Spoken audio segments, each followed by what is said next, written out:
Penrose and Hawking in mid-60s to early 70s. I think the main paper came out in 1970.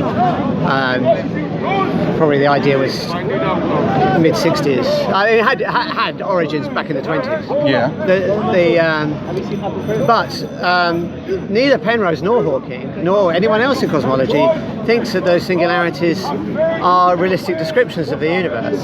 They have assumptions that are not taken seriously anymore. They were taken seriously at the time, they seemed reasonable, but I don't think they seem reasonable today. And certainly Penrose and Hawking abandoned the belief in the singularity theorems, but the people that advanced the Kalam seem not to have. They seem to not have caught up with the scientific change that's happened. So what's your position? Do you have one, or you just say you don't know? My position is, I don't think you can assert with any confidence that the premises are true. I'm not saying that they're false. I'm not saying we know the premises are false, but in order for the argument to work, you have to have reasonable evidence that the premises are true, and I don't think we have the evidence for that. Yeah, well, I mean, right now we're just stuck on, we jumped the first premise. Do you think that that's true, or you don't know? I don't know if it's true. I think there's certainly reasons to doubt it, but my main area of interest is in the second premise. Okay, so let's just stick on that. So the universe had a beginning, right? Yeah. That's the second premise. Yeah. Now, you're saying that you doubt that. I don't think there's any convincing evidence that it's true, and therefore the argument can't reach its conclusion with any confidence, and therefore it's not a good argument. Right, but what I'm asking is, do you think that it's false, or are you just agnostic on it? Yeah, I'm agnostic. Yeah. Okay, so you don't have a theory that you hold to that's opposed to the singularity theories. There's nothing that you really think is true in that regard. Correct. Yeah. Okay, why is that? Well, the singularity theorems that are supposedly proved, so people should understand that there's a lot of evidence that there was a Big Bang event, and I'm not disputing that for a second. Okay. Right? The universe was in a very hot, dense state. And back in the 1960s, when William Lane Craig, who sort of popularised the Kalam cosmological argument, he brought out his book in 1979. And in 1979, it was the view that the Big Bang should be coupled with these singularity theorems proven by Penrose and Hawking. Yeah. And therefore space-time comes to an end at the singularity, and therefore the universe has a beginning. The problem is that in 1979, ironically the very year that Craig came out with his book, Alan Guth came up with inflationary cosmology, and that violates one of the conditions of the singularity theorem, and no one realized that one of those conditions would be violated. So therefore the joining of there was a Big Bang to there was a beginning to the universe, it was an illegitimate join, as it were. But more importantly, most cosmologists today, even if you say, okay, well that doesn't matter, we can get around that, there are other assumptions in the singularity theorems. So for example, it assumes that the torsion of the universe is zero, but that doesn't have to be true, and in fact there are theorems in physics that say it's not true. But most important, it assumes there's no closed time-like curves. Maybe that's true, but we don't know it to be true. It assumes that you're dealing with what's called a Lorentzian space-time. So Lorentzian space-time in plain English means there's 3 space dimensions, 1 time dimension, and there's matter in the universe. But that doesn't have to be true. But most importantly, I think the biggest one is that it assumes general relativity, which is our best description of gravity, is valid all the way to the very high energy densities that you would get at the Big Bang. And I think almost nobody thinks that that's correct, because our theory of general relativity, which is our theory of large-scale structure of space-time, is in conflict with our theories of the smaller-scale structures of the universe, quantum mechanics. And what almost everyone in physics thinks is the case is that we have to combine general relativity with quantum mechanics.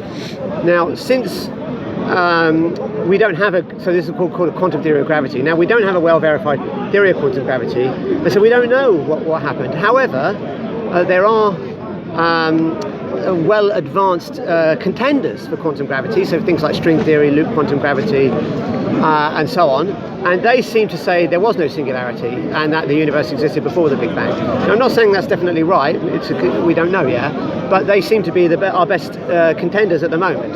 So our best contenders are that the Big Bang was not the beginning, but I'm not saying that's something we know to be true. It's just the best ideas we have at the moment. Yeah, maybe I wasn't clear. Okay. So my question is not why you don't believe in the singularity theories. Okay. Why don't you believe in any other theory? Well, because in order to understand what happened at the Big Bang, and whether there was a beginning or not a beginning, it is right. So the Kalam argument asserts there was a beginning to the universe, and he backed that with evidence of the Big Bang. But that evidence now doesn't support a beginning to the universe. So if you want to tell me there was a beginning to the universe, if you believe the Kalam argument is a valid argument, you have to then present some evidence there was a beginning. Yeah, no, I haven't seen any. And if a theory says there was a beginning, it should make predictions for things that we could observe, at least scientifically. So I don't see any predictions for a beginning that has been confirmed by any observations. Okay, again, I'm asking why you disagree with the other theories, and you keep going which back. Which other theories? Sorry, which other theories? The other theories that you mentioned, from Alan Guth, all the other different theories. So I'm not saying. Oh, okay. So I think so. Inflationary cosmology from Alan Guth, I think, has some evidence for it. I think it's a powerful idea. So I think it's a good contender for what happened, but it doesn't tell us that the universe had a beginning. So whether I agree with inflation or disagree with inflation, it doesn't really matter, because even if inflation happened, it wouldn't tell us that the universe had a beginning or not. In fact, for people who are a bit slow like myself, what's Alan Guth's? What was the theory? So inflation is a theory that says the universe expanded exponentially. So we're talking about a doubling time of something like every 10 to the minus 37 seconds. So the universe doubled in size every 10 to the 10 trillionth of a trillionth of a trillionth of a second, something like that. I got that right. So it's got this incredibly rapid rate of expansion. And inflation is known to be eternal into the future.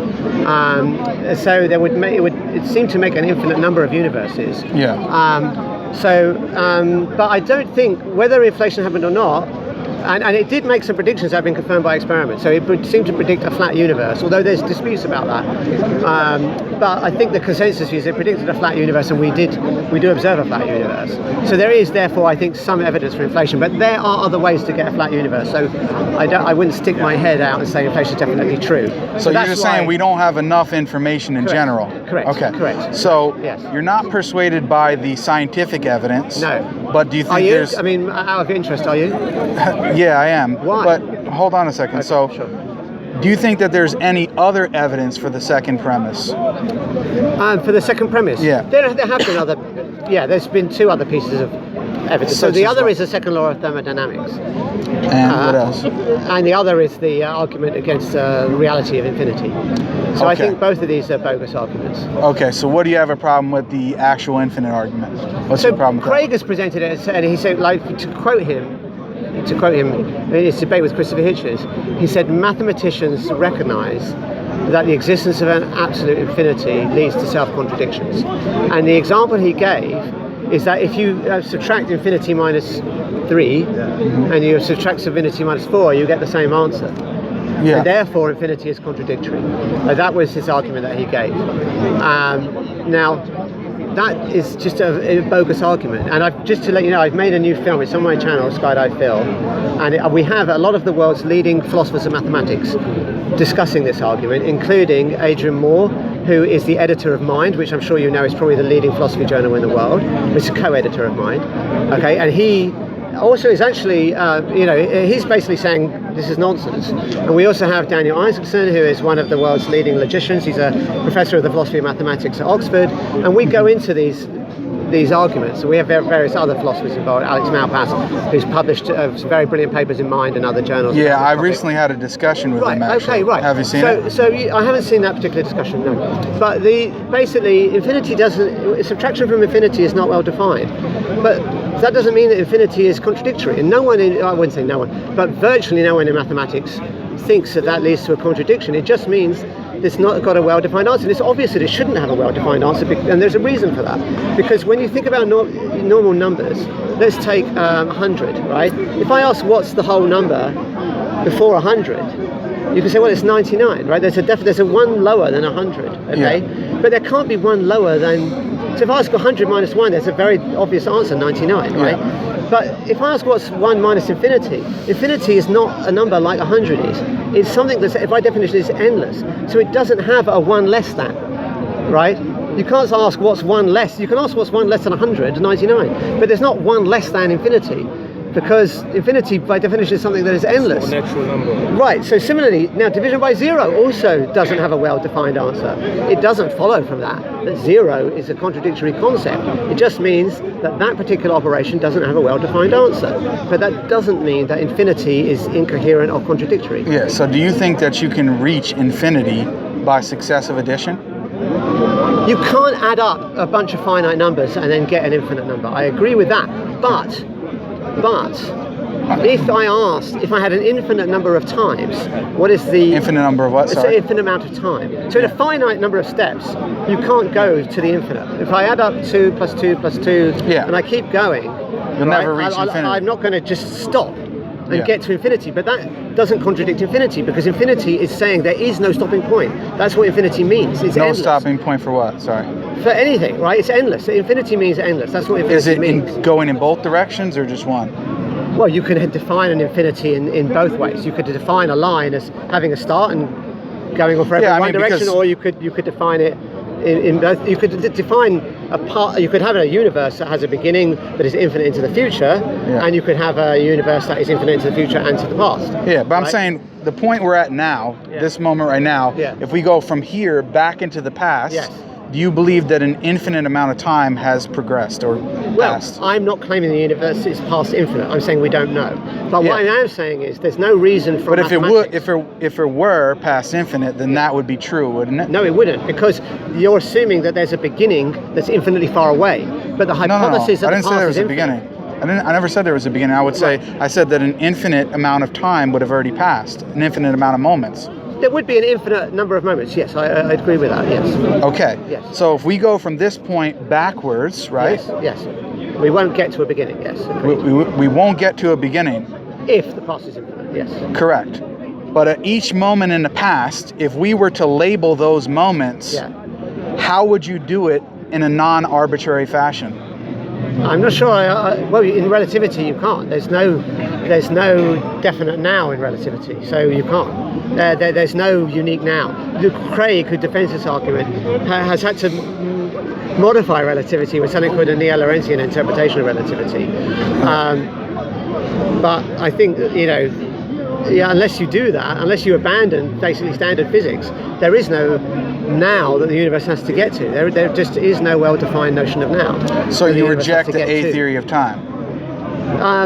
Yeah, I mean, I think the most reasonable interpretation of relativity is to say it's standard relativity. In order to have a neo-Lorentzian view, you have to introduce some arbitrary reference frame, which I see no justification for. So then you hold the stronger position that A theory is false? No, I'm not saying it's false. I'm saying there's no reason to think it's true. And the standard view of relativity is that it's not true. And therefore, that's the most reasonable position to take at the moment. I'm sorry, say that again. So I would say it's always conceivable that neo-Lorentzian relativity is correct. So I'm not saying it's necessarily false, but what I'm saying is there's no good reason to think that it's true. And the way that Kalam is generally presented with these arguments about getting to now sort of requires that. Yeah, it assumes an A theory. Yeah. Correct. Yeah. So if A theory is true, then do you think it's possible? Do I think it's possible what? For there to have been an infinite amount of moments. If the A theory is true, well, yeah, I think there could be an infinite number of moments. Okay. But I think in order to try and make the argument that Craig makes, it's a necessary requirement, or maybe necessary is too strong. Certainly the way he construes it, he relies on it. And since there's no evidence for it, we should not assent to it. That's my position. Yeah, so what I'm saying is the A theory of time.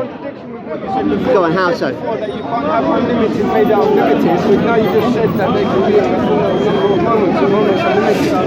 No, what I'm saying is, no, it's not a contradiction, because you don't. So you're assuming, I think, if I've understood your comment correctly. A moment is unlimited. No, I didn't say a moment is unlimited. What I said was, if you start with a finite number and you keep adding, you won't in a finite time get to infinity. You're not going to get to the end of an endless process, obviously, because it's endless. You're right, because the hypothesis that the past is infinite is that there's no beginning. So it's not that you start at some moment in the past and have to get to infinity. It's always been infinite. Yeah. So that's my question. Yeah. if we're at this point now and A theory is 2 and you go back into the past, at each moment would you have traversed an actual infinite? Well, the question is, who is doing the traversing? So I think there's a problem there. Okay, if we labeled the moments. Yeah. Right. Well, but there's an issue there, because if I let's have a time machine and I go back, right? Yeah. I go back and back and back. Yeah. Right. Obviously, I have to travel from now, and my statement was, if the past were infinite, I could just keep going. I'm never going to get to a beginning point, right? Yeah. No, I'm just saying, if we were to label the moments. Yeah. If we were to label the moments, how would you label them? Well, that's what I'm saying. You can't. So as far as I could know, there's no definite way to give an objective meaning to a now. No. But I'm saying, if you assume that A theory is true, because we're agreeing that the argument relies on A theory. That's fair point. Okay, that's fair point. Okay, so you'd have to ask an atheist that, to be honest. I mean, I guess they have to introduce a reference frame, and then they would label the points, and there would be an infinite number of them. Yeah, but I'm sorry, how would you label each one of them? Well, would they each be they'd infinite? have to have some kind of clock, wouldn't they? No. Or would it be arbitrary? What I'm saying, my point is, it would. Okay, I'm not sure. My point is, it would be completely arbitrary. Each moment in the past, if you were to label it, it would be completely arbitrary, whatever number you selected.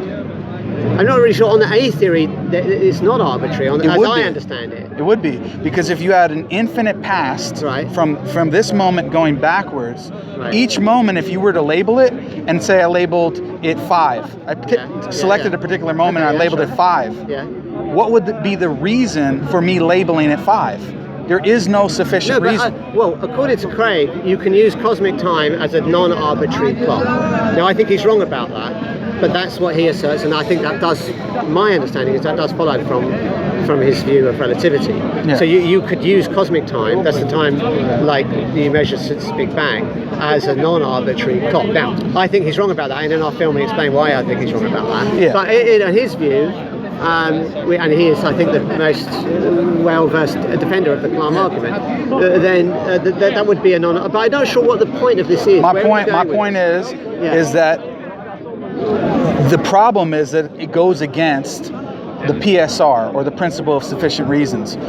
What that means is that each moment in the past, we cannot label it without appealing to something totally arbitrary. There's no reason, because, as you said, if from this moment going backwards into the past, an infinite amount of moments has already passed, then at what point do you reach infinity? There is no point. No, you don't. There is no point. Here's my point. There's no. There's no point in which you have traversed an actual infinite. It's always been traversed. Each moment that you keep going back and back in the past, you've already traversed an actual infinite. If you're infinite. going from the present into the past. Yes. So suppose you could time travel, you could go from the present into the past. Yeah. If the past is endless, of course, you won't get to an end of it. No. Because by definition, it's endless. We're not. No. You're missing my point. So, okay, sorry. You're missing my point. My point is not getting back to a beginning, because there is no beginning. Right. Yeah. That's not my point. Okay. My point is, from the endless past, going back and back and back, how would you label the moments? You would not be able to label the moments. It would be completely arbitrary. There would be no sufficient reason to ascribe one value to any moment. I don't think that matters. It does matter. And I've had a discussion with Malpass on this. Sorry? Because you can say how you can count the days.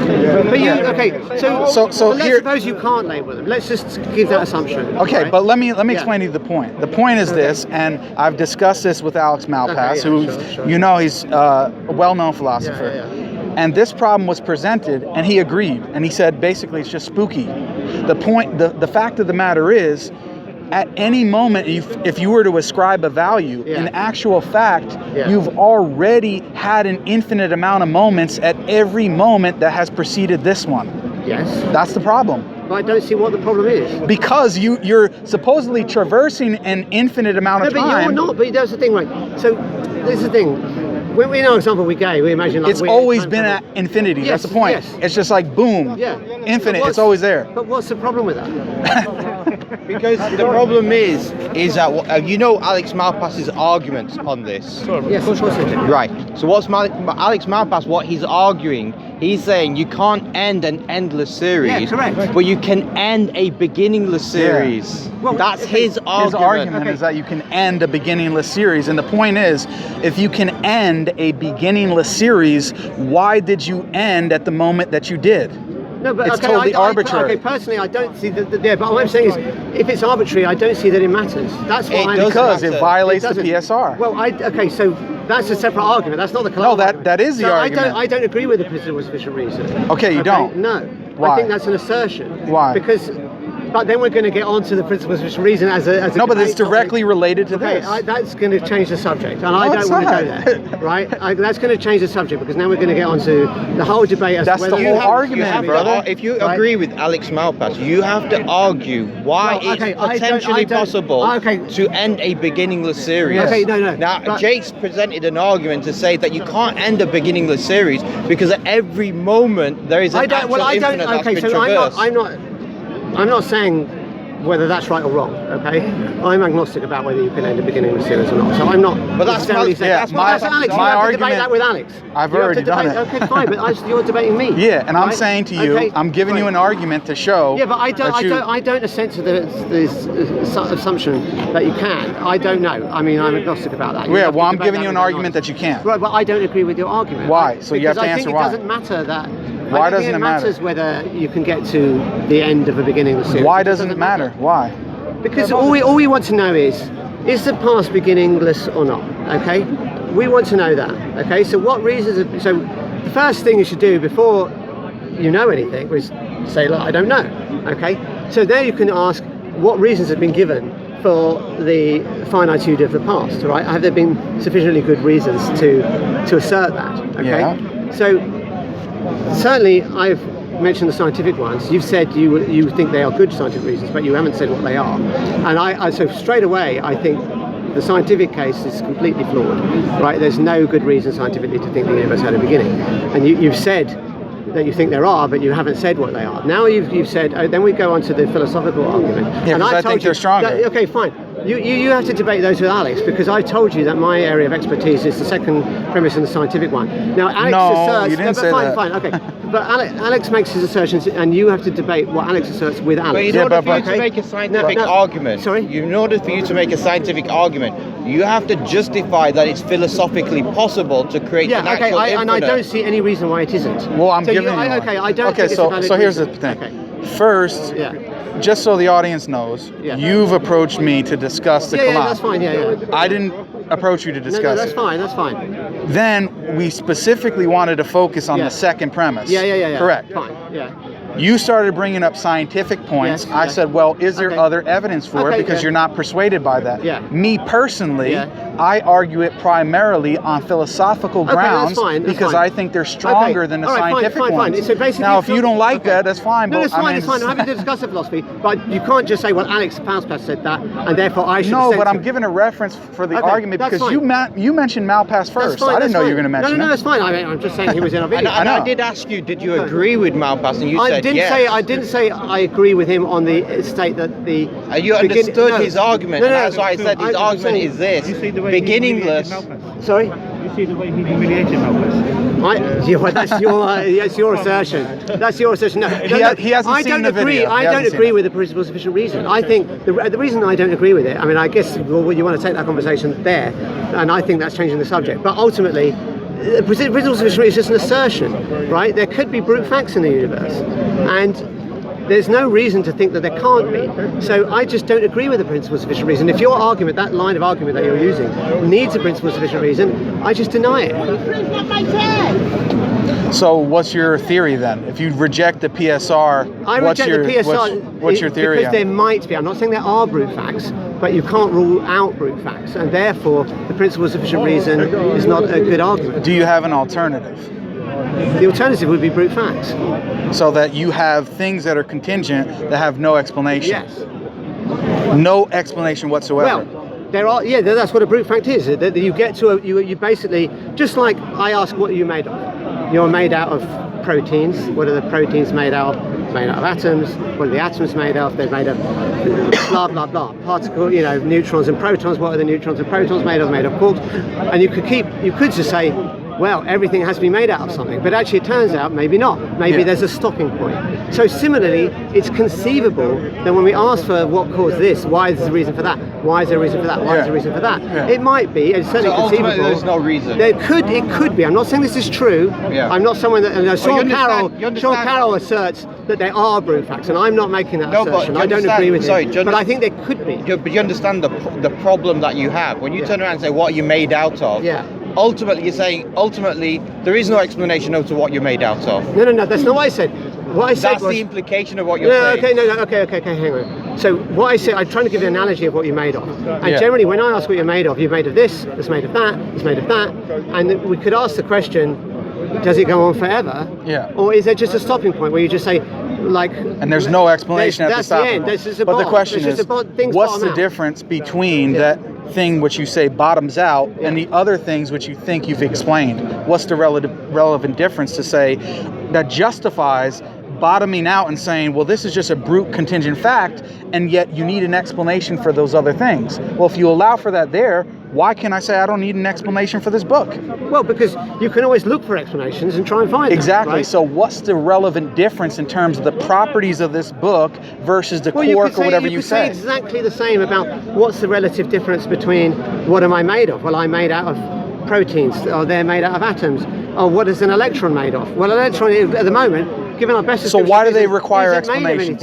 What I'm trying to get down to is you need a principle of explanation. You don't have to accept the PSR, but you need to have a theory in which you describe why it is that this book or the atoms that you're made of require an explanation, but something else doesn't. If you just say it's totally arbitrary, then... No, I'm not saying it's totally arbitrary. What I'm saying is there may be, we can't assert that everything. So that's the problem. I observe that this is made of that, and this is made of that, and that's made of that. But I can't make the claim that everything has to continue in that case, right? So it could be there's something that doesn't have an explanation. That's conceivable, right? So, and therefore, but the principle of sufficient reason says no, it's inconceivable. It must be the case, and I just don't see why it must be the case. Yeah, right? And my point to you is, what's the difference between that contingent thing that has the possibility of being left unexplained and all other contingent things which you think do require an explanation? What's the difference? Okay, so what I think is that... Do you think that any contingent thing requires an explanation? I'm not sure there isn't even a necessary distinction between contingency and necessity, because... So you think it's possible that everything is necessary? It's conceivable that, let's suppose the universe is fully deterministic, right? In which case I think the distinction between contingency and necessity is a meaningless one, because if the universe is deterministic, which it might be, I'm not saying it is, right? Then everything has to happen the way it has to happen. This is the problem. So therefore there's not even so I'm not saying you can't distinguish between contingency and necessity, but I'm saying is that you can't assert that there must be, right? Yeah, but that's kind of what I'm saying. That chain, right? Even if you had that chain explained, right, and there was a necessary link between everything in that chain, the chain itself, would that chain itself be necessary or contingent? Well, it may be that the chain itself has no explanation. Okay, so the chain itself of all of contingent reality has no explanation. No, you're making a switch there. I am not saying this is the case. No, what I'm saying is it possible? It's conceivable. Okay. Yeah. But the problem is, see, now we've switched from the Kalam argument to a debate about the principle of sufficient reason. No, because it's directly related to the second premise. But you can see what I was trying to avoid, right? The whole conversation now is about the principle of sufficient reason. Well, if you don't want to talk about it, it's fine. Well, I want to talk specifically about, the premises in the Kalam argument. It is, but we understand that the evidence. No. Let's be honest. Right? The evidence for we've gone to the contingency argument. No, it's not. It's not. It is. The evidence for each one of the premises. Yeah. We went over it. We went through the philosophical argument. So let's just go one by one. Hold on. So my point is, we went through the scientific stuff. No, but we didn't. You never responded to anything about the science. So you said that you agreed there was good scientific reasons, but you never said what they were. No. Why don't we hear what they are? What I said was that I argue for the second premise based on philosophical grounds. I'm not going to get into the nitty-gritty weeds of the scientific theories. So why should I get into the nitty-gritty of the You don't have to, but you approach me. Okay, you fine. approach me. So, sorry, can we agree that I've given good reasons, I think, let's just do one thing at a time. I'm happy to go to the philosophy if you want to concede on the science, right? I haven't conceded anything. Right, so why can't we discuss the science then? Because it's not fundamentally, it's not a scientific discussion. It's not a scientific discussion. It's not. It's not a scientific discussion. It isn't, because the science rests upon certain philosophical assumptions. Exactly. And the philosophical assumptions have to be checked against reality. No. Don't they? You think you could just dream up philosophical assumptions? You can't dream up. But for example, let me give you an example of this. Do you need to investigate whether squared circles exist in reality or not? No. Right, why not? Because there's a logical contradiction. Right, so it's a logic. So what you're doing now is you've now got an understanding of what's necessity, what's impossibility, and what's possibility. And so are you saying there's a logical contradiction? And that's a philosophical. Are you saying there's a logical contradiction with brute facts? So that's a philosophical position that you hold. Right, so you agree there's no logical contradiction? There's a philosophical position. It doesn't apply, does it? No, there's a philosophical position that underpins how we now understand our experience. So before you want to go into a discussion of the experience, whereas what we're saying, no, you need to go to the fundamental discussion. What I don't want to do is change the topic from the Kalam to the principle of sufficient reason. That's a different debate. But even if you want to go into the Kalam, the discussion is not what does the science says. The discussion will be about what does the fundamental rational axioms of philosophy that we're using. You have said, okay, look, fine.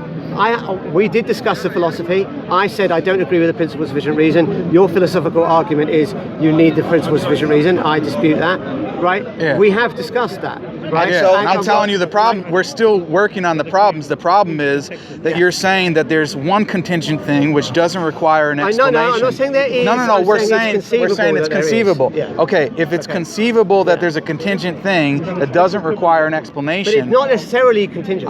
Sorry. What do you mean? You finish. Do you think it's necessary? It could be that there's no meaningful distinction between contingency and necessity. That's conceivable as well. I know, but this is the trouble I'm having. You're telling me all these different things of it could be or could not be, but you're not taking a position on anything. That's a reasonable thing to do because we don't know. So you don't know the difference between something that's necessity and something that's contingent. I know the difference, but I'm not saying that the difference is necessarily meaningful. Okay, do you think there is a difference? Not necessarily. It depends on whether the determinism is true or not, and I don't know. Okay, so you don't think that 1 + 1 = 2 and this book existing is any relevant difference? Well, I think that I'll just restate my point. If determinism is true, then it's not meaningful to make a distinction between. Look, what does contingent mean? It means it could be something different, right? Could be otherwise. It could be otherwise, but if determinism is true, nothing could be otherwise. Determinism it has nothing to do with it. as necessity. Yeah. They're two separate things. I just explained to me, if determinism is true, how could things have been different? Because the chain itself could have been different. How do you establish that? Oh my God. Because then that comes down to discussion how you understand contingency. Yeah. What's your theory of contingency? Exactly, because you talked before, you've used several times throughout this conversation, conceivability. Yeah. Correct? Yeah. Can we conceive of a different chain other than the one that exists? Yeah, we can conceive it, but that doesn't mean it actually could exist. Okay, then why have you been appealing to conceivability for the possibility thereof this entire conversation? Because look, I